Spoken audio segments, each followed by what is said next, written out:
Hi everyone, I hope you are doing well. So today I wanted to bring up the subject about how do you identify a toxic adult child fast.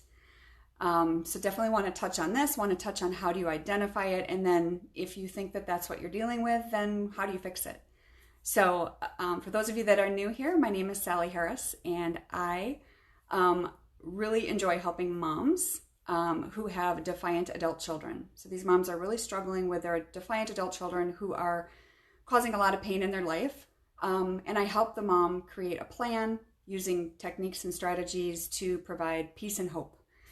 And so I'm going to put a link to my free discovery call down below the video here. And that will be a 45-minute discovery call to really deep dive into see what is going on in your relationship with your child and how it's affecting you as a mom. All right, so let's dive in here. So as far as the identification, so how do you identify this child if you're dealing with this for yourself, and obviously helping your friends as well. It takes a village, right? That's what I've always said. So number one, they blame you. So if your child is blaming you for their past and everything current, so if they're blaming you for all their problems, past and present, and maybe even future, we definitely, that's something that you want to keep your eye out for. Another is verbal and physical attack. Obviously there's not much that hurts more than a child who's saying harsh words to their mom. But that is their goal, right? If they're looking to hurt you because they're hurting. So number three is they may only attack you in private. They'll be really nice in front of everyone else, in front of the rest of the family, even in front of friends and so forth. And therefore, when you tell your friends or family what's going on, they may not believe you because they're like, I've never seen him or her act like that, because they're only doing it to you behind closed doors. So they also trigger your guilt for everything that you ever did wrong as a parent. And we've all made our mistakes, right? We're not perfect. Whether it's maybe even trying to explain like why the divorce happened or why you made a decision for them one way or the other. So that is something. And of course, they are always right and you are always wrong. These are really strong identification factors.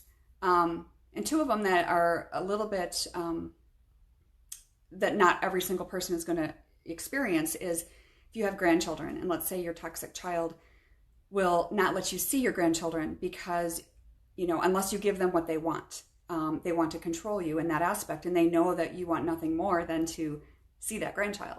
So they use you for that. And the last one is sometimes your child has married someone who's very controlling, almost like a bully, right? Someone who really does not like you and they want to bribe you. So that's something also that they're really good at.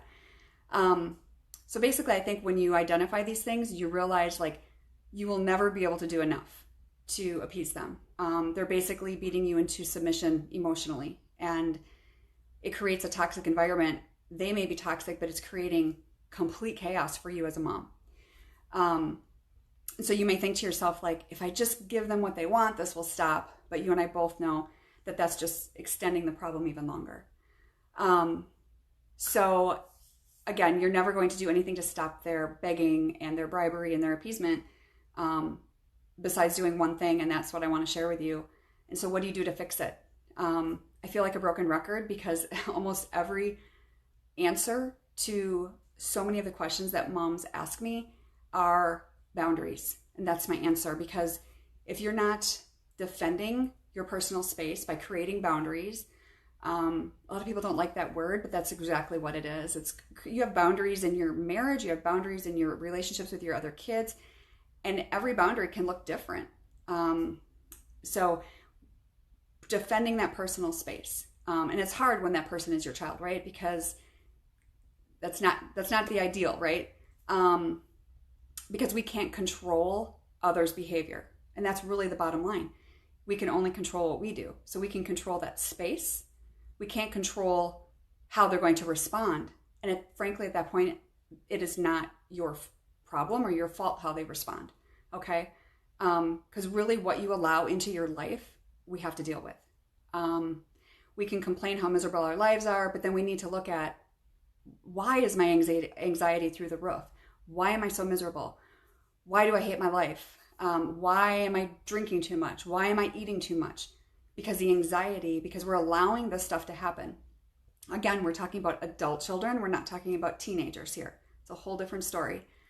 So really do not let any poison, really is what it feels like it is, and not to let that into your life, and not even your child, as hard as that is. And really, you teach people how to treat you. And I think the first time I heard that was from Dr. Phil, if I remember right. But you teach people how to treat you. So if whatever you're allowing, they're comfortable with that, and they're going to keep on doing it until you make some changes. So so definitely ways to identify a toxic environment, a toxic child, and then how do you fix it? Again, is putting that boundary plan together.